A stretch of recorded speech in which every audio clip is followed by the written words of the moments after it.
I'm Hanna Vasik, a junior sergeant of the Armed Forces of Ukraine. I've spent 3 months in the front line working as a medic of Evacuation Brigade in the Airborne Assault Battalion. And I was back to Kiev around 1 month ago.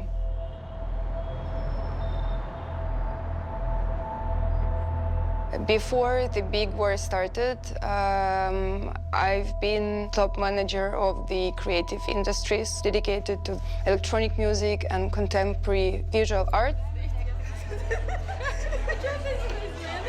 But when I got back home, step by step, I started to notice some separate symptoms as insomnia, derealization, some things that I was getting annoyed quite easily, and sometimes I felt aggression quite fast.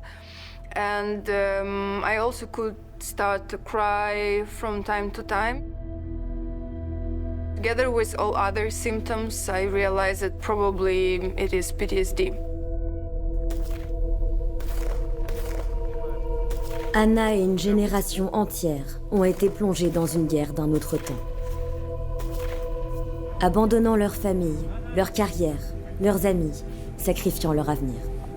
Pendant 3 mois, le quotidien d'Anna est rythmé par les rotations.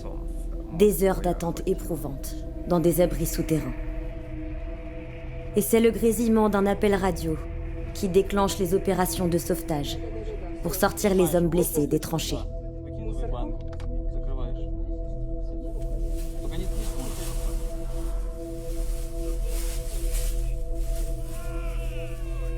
Anna se lie avec les hommes de son unité, des frères d'armes qui peuvent tomber sur le front dès le lendemain. Une insomnie de 3 mois, ponctuée par les bombardements de l'artillerie russe. 2 ans de guerre ont suffi à transformer l'état psychologique de tout un peuple. Selon les autorités ukrainiennes, 78% de la population a perdu un de ses proches ou l'a vu blessé au cours de cette guerre. 12 millions d'hommes, de femmes et d'enfants sont atteints d'un syndrome post-traumatique plus ou moins aigu. Les services de psychiatrie du pays sont saturés et l'armée commence à saisir l'ampleur du phénomène. En 2023, elle a déployé des efforts sans précédent pour renforcer ses rangs. Des milliers de psychiatres ont été enrôlés pour endurcir les nouvelles recrues civiles, les préparant à l'impensable tâche de verser le sang sans remords. Anna consulte une psychiatre chaque semaine pour tenter de réparer ses blessures invisibles.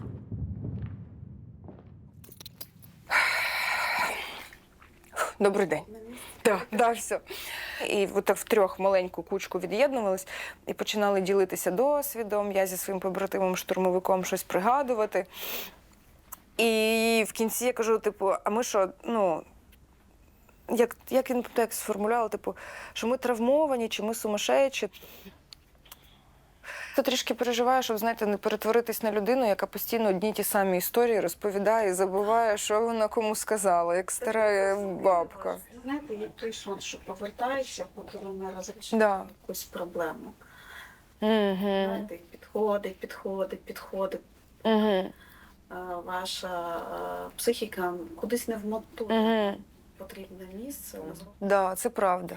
Це основа групи. Виявилось, що люди самі, що мають спільний досвід, вони найкраще допомагають один одному. Anna a parcouru 3 mois d'horizon hostile au cœur des tranchées, avec la mort à ses côtés. Така сучасна мольфарка Валькірія, що там проводить людей або на той світ, або там в цей повертає. І я на секторі теж думала не раз, що взагалі чи маю я право, і взагалі ми, як медики бойові, втручатися в ці процеси.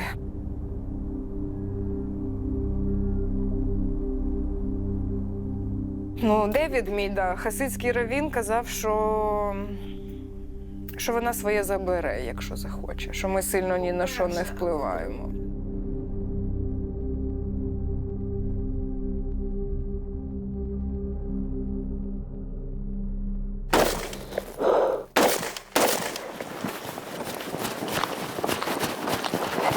тут, а тут.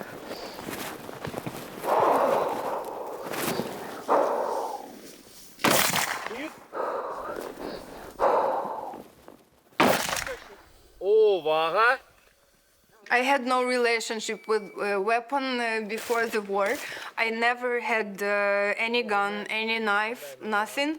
And it's just the whole new universe for me, and I felt in love like really fast. Постала і все. Бам-бам. Бам-бам. Можеш на ступнях, але краще не рухай, тому що це додатково тебе впливає на прицільну стрільбу. Увага!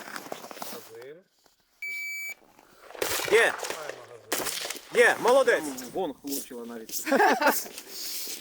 3-5. I'm happy. I'm happy. We've spent here just 1 hour, but I'm shocked because to me it was like 5-10 minutes. The time is a subjective figure. And probably because of that we say that on the front line people live like 1 year for 5 years in a normal life. Cet entraînement spartiate n'est pas une simple séance de sport ou un shot d'adrénaline. Anna se prépare à un retour au front ou à un retour des Russes au cœur du territoire ukrainien.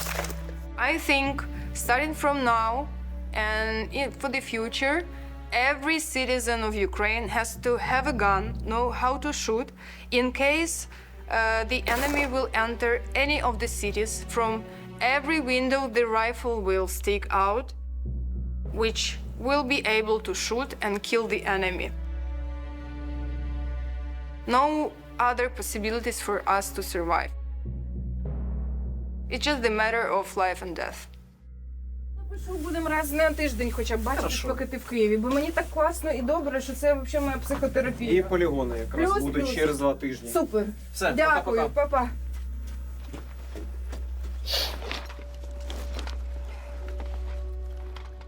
Malgré un entraînement de pointe, une connaissance tactique approfondie et une capacité au tir de précision, Anna n'a jamais tiré avec son arme sur le front. Son véritable combat est de sauver des vies. I'm in the hospital to see my combat buddy, Santa. We were fighting together at my first deployment. I'm looking forward to see him. I haven't seen him for 4 or 5 months, I think.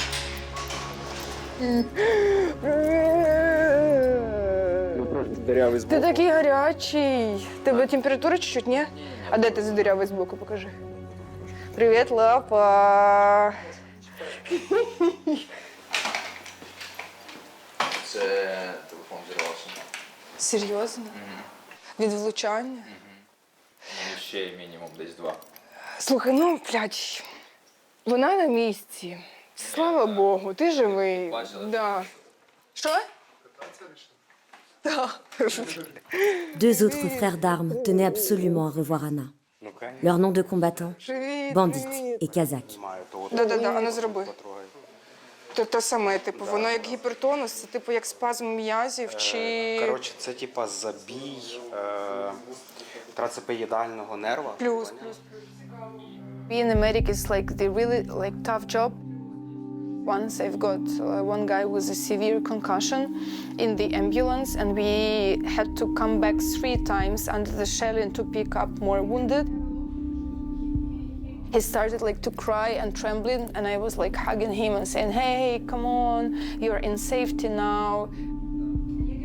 Of course, I was lying. How can I say that he is in safety when we are just in a tiny ambulance under the shell? Вона мене евакуювала 2 рази.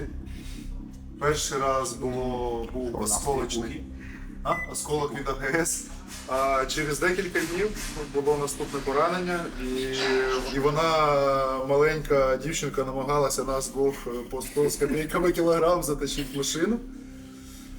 І вивозила нас. Я не знаю, це посттравматичного цього синдрому. Знаєш, як кажуть, солдат виходить з окопу, а окопи солдата не по деяким людям. Anna a sauvé ses hommes au péril de sa vie. Mais ces soldats doivent désormais composer avec un lourd syndrome post-traumatique. Після бойових дій ти повертаєшся додому, в тебе з'являється таке відчуття не то що ненависті, а непотрібності знаходження в цьому цивільному світі.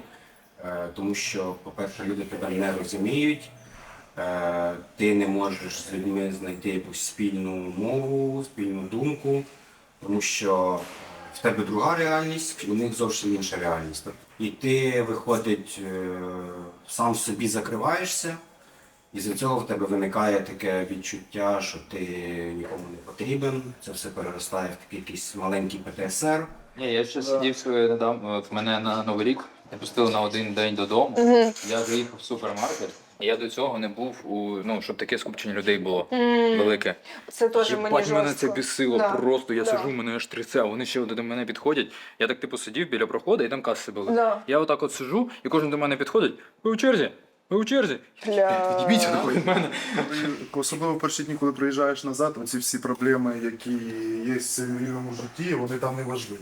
Да, Це смішні проблеми, да. які ти навіть не хочеш звертати уваги. І на рахунок цього з сім'єю починаються сварки, наприклад. Що? Бо для них там немає таких проблем, які тут не можна рішити. Вообще немає, да. Тут є, там є проблеми, які... Там, де проблема, понятно, типу, остатися живим і не І вмерти. виконати Да. задачу. Не відкисни. I think that even if we would never see each other till the end of our life, but like we'll meet in 10, 20 years, there will stay important for me forever. Doesn't matter if we will communicate often or not, it doesn't matter. La vie d'Anna semble s'être arrêtée dans les tranchées. Depuis son retour, elle n'a revu aucun ami de son ancienne vie. Anna fait tout pour soigner sa psyché. Elle doit aussi prendre soin de son corps abîmé. Une autre blessure invisible.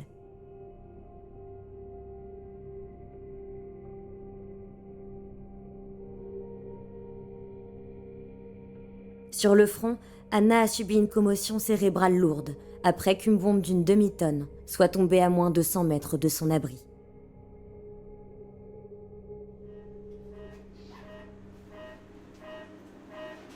Before the frontline, I really loved MRI. It reminds me of the music festival with the contemporary music. And I enjoyed that, but now don't enjoy it any longer. It's super uncomfortable. I felt that I cannot escape in case something bad happens, and yeah. It's just sad that I'm kind of not normal any longer. And I don't know what to do to fix that.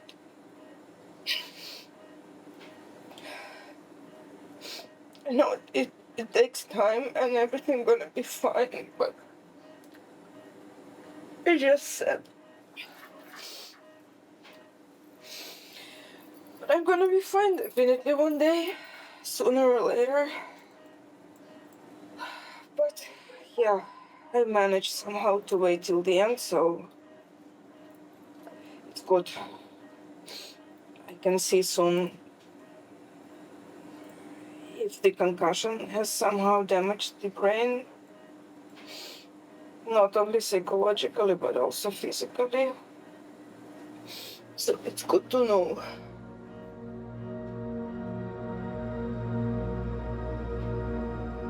Apprendre à vivre avec cette blessure invisible, c'est le combat qu'Anna doit désormais livrer. Anna souhaite repartir sur le front, mais elle a été appelée pour une mission plus importante encore. Au cœur du système de guerre ukrainien, elle est chargée d'améliorer la condition et l'intégration des femmes dans l'armée. Anna refuse de voir son pays conquis par l'ennemi de toujours. Elle a fait le choix du dévouement et du sacrifice. C'est l'appel qu'a lancé le gouvernement de Zelensky à son peuple, une nouvelle fois. Le 25 décembre 2023, il a introduit un projet de loi visant à lever une deuxième armée. Un demi-million de soldats seront mobilisés. Malgré le courage et l'abnégation des Ukrainiens, l'armée peine à recruter. Certains refusent de se sacrifier pour un drapeau.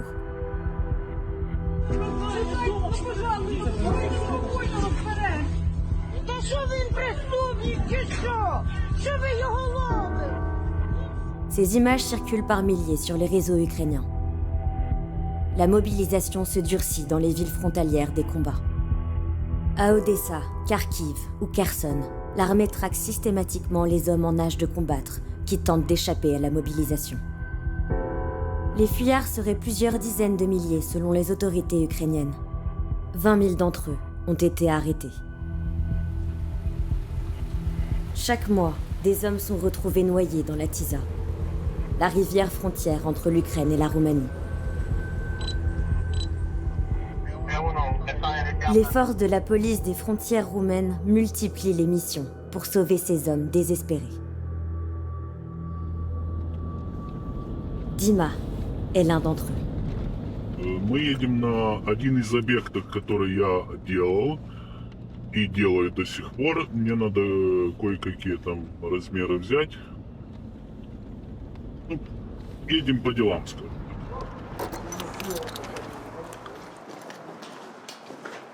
Очень хорошо здесь приняли люди, здесь очень дружелюбный народ, как бы не чувствуем, как бы, что приняли как-то очень тепло приняли, очень хорошо, как бы.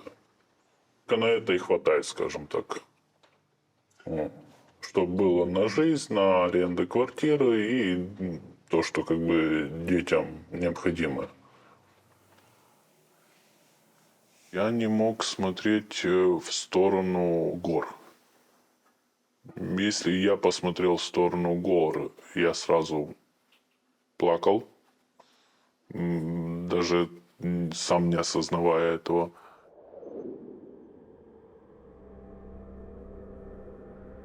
Alors que la guerre faisait rage depuis 1 an, Dima a choisi de fuir l'Ukraine en traversant les montagnes de Transylvanie. Меня зовут Дима, мне 40 лет, у меня семья, 2 детей.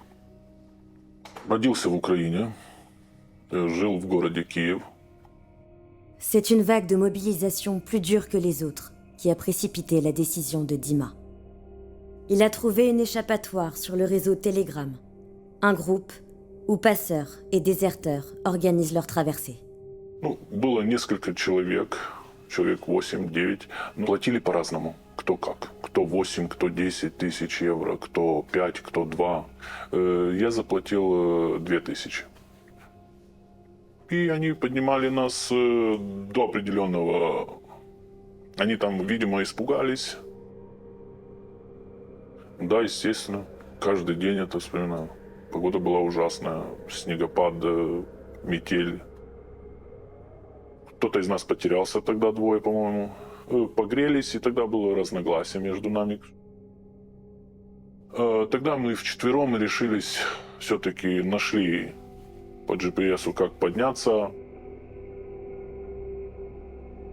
И один из нас ночью в один момент проснулся и ушел в сторону, и упал в какой-то обрыв, и он, естественно, утром была такая же погода, даже хуже, потому что было холоднее.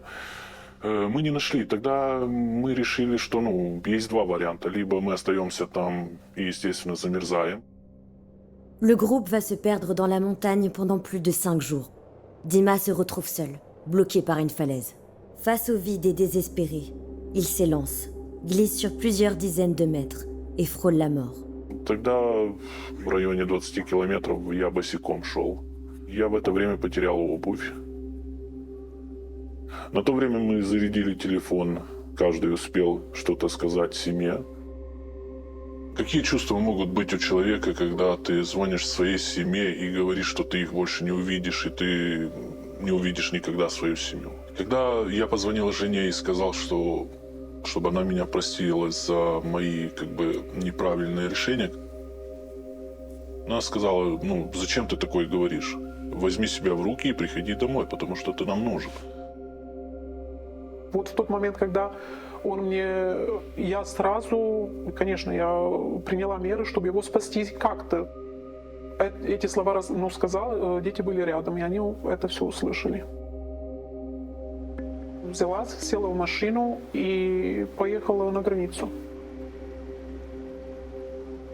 Я даже не могла принять и не думала, что я могу остаться без него. То есть я поняла, что я должна с ним встречаться. То есть я должна помочь ему, чтобы он опять вернулся домой. Первые их слова сказали, почему вы бежите, что у вас случилось, расскажите. C'est le directeur du poste frontière qui a lui-même pris en charge Maria. N-am văzut atâta disperare într-o persoană și dorință foarte mare de a fi descoperit soțul ei și de a fi în viață.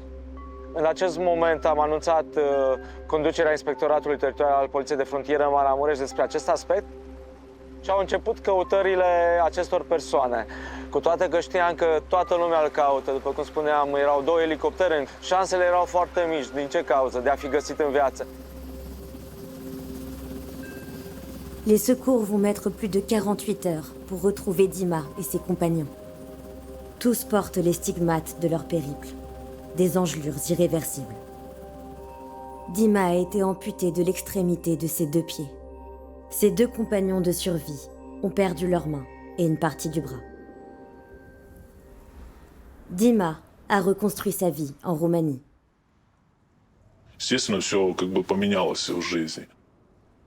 Невыносимо как бы боли. Но все равно стараюсь идти вперед, не вспоминать, не думать о этих болях. Я стараюсь, как бы, чтобы дети меньше видели, и жену особо не напрягаю, как бы, с этим, что вот у меня, я не знаю, что делать, я, наверное, сейчас умру от боли. Семья для меня все. Потому что я, когда с ними, с детьми, с женой, я забываю про боль. Не могу говорить, что психически я ему помогла, потому что я тоже была подавлена. Я была практически как овощ тоже. То есть мы помогли друг другу. Дети тоже очень тяжело воспринимали вот это. Они, правда, месяцами даже по ночам они вставали. Им снилось, что папы нету. Я не знаю, как они там себе, какое мнение о нас там у тех людей, которые типа мы убежали там и тому подобное. Я не знаю, какое мнение. Меня это особо и не волнует. Меня волнует моя семья и все, больше ничего. Как сказать, естественно, да. Скучаю. Да. Родные, близкие, которые друзья. Скучаю. Но уже начинаю скучать, типа, даже по камням, которые по нашей улице, скажем так. Dima a fui la guerre, mais cette dernière l'a rattrapé, et il est désormais considéré comme un criminel dans son propre pays. Les morts de cette guerre se comptent désormais par centaines de milliers. Les victimes traumatisées par l'horreur, elles, se comptent en dizaines de millions. Innombrables et invisibles, ces blessures ravagent l'Ukraine. Et son peuple doit mener un deuxième combat, celui de continuer à vivre dans un pays menacé de disparaître.